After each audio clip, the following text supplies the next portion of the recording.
A Viagem de Pedro, novo filme da cineasta Laís Bodansky, teve sua estreia mundial aqui no Vão Livre do MASP durante a Mostra Internacional de Cinema. Na verdade, é um filme que é uma proposta, é um filme sensorial, que a gente convida justamente o espectador para fazer uma grande viagem de barco pelo Atlântico, só que em 1831, numa fragata inglesa, acompanhando a intimidade do Dom Pedro I, que na verdade é muito mais sobre o Pedro do que sobre o Dom Pedro. A gente acompanha este homem que está vivendo um momento aí de certa crise, tanto emocional como física também, existencial. Enfim, ele faz uma reflexão aí ao longo dessa viagem, sendo expulso do Brasil e ainda sem saber direito o que ele vai encontrar na Europa e em Portugal.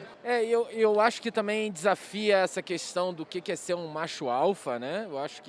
Acho interessantíssimo, isso foi uma das coisas mais bacanas que o filme traz, né?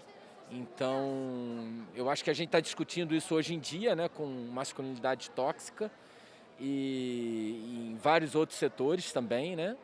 E o filme traz isso de uma forma contundente e muito sólida. Fora do Brasil! Sai do Brasil!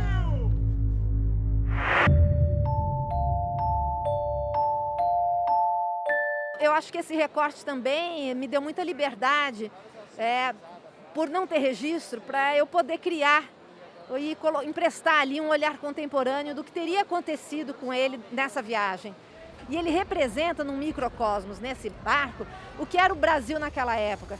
Essa miscelânea de classes sociais, uma miscelânea cultural, né, uma miscelânea de línguas, né, em que se fala alemão, francês, inglês, né, português do Brasil, português de Portugal, crioulo, e todo mundo tentando ali se entender. O filme é muito interessante porque ele reproduz dentro do barco toda uma sociedade que a gente vive hoje, né? Sim, eu acho que ele questiona muito do que está acontecendo no Brasil atualmente. Eu acho isso muito impactante do nosso projeto. Ein Traum. Ein Projekt, bei dem du glaubtest, dass es funktionieren würde.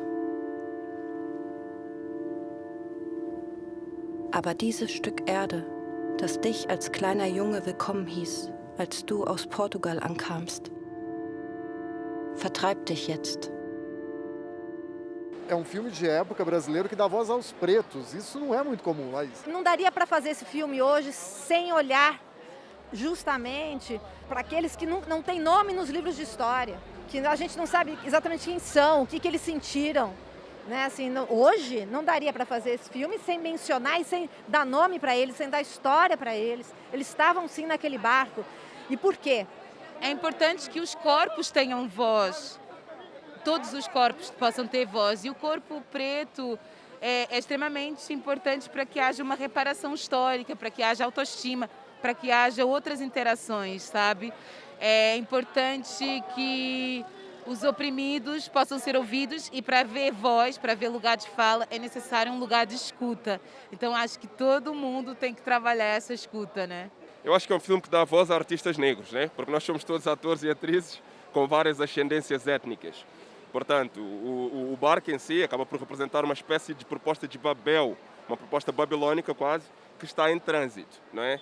E é nessa complexidade de encontros e reencontros, esbarramento entre uns e outros, que nós vamos percebendo que, de facto, o tecido social que é proposto no contexto desse filme é bastante multiverso. É uma das mulheres de Pedro, num filme dirigido por mulher, que discute essa masculinidade tóxica. Eu entendo que a Domitila, que a gente tem que olhar que na época, né, para a época dela, ela era uma feminista. Ela conseguiu se divorciar num momento que não tinha. Ela foi esfaqueada pelo primeiro marido, depois ela foi amante, ela segurou a onda, né? Então eu acho que ela, se você olhar para quem ela, tudo que ela conquistou ali naquela época, ela era uma feminista já de época.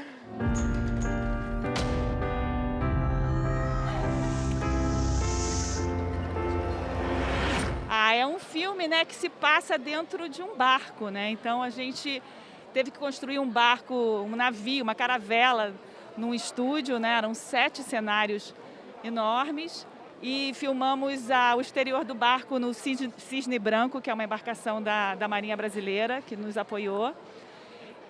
Mas é um filme muito grande no sentido de um elenco grande, equipe grande, uma coprodução Brasil-Portugal, então a gente filmou também, né, nos Açores.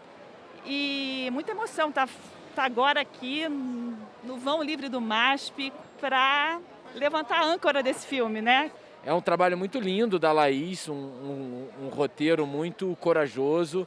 E é o trabalho que eu tenho muito, muito orgulho de ter idealizado, executado e agora tá podendo assistir aqui na mostra.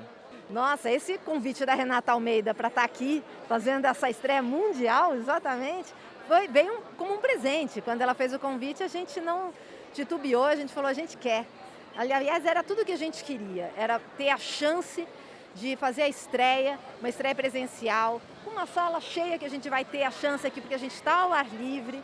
E nesse lugar tão simbólico da cidade de São Paulo, que é o MASP, e com uma pandemia que está apontando que parece que ela vai ficar para trás. Então, assim, é um momento muito feliz, né?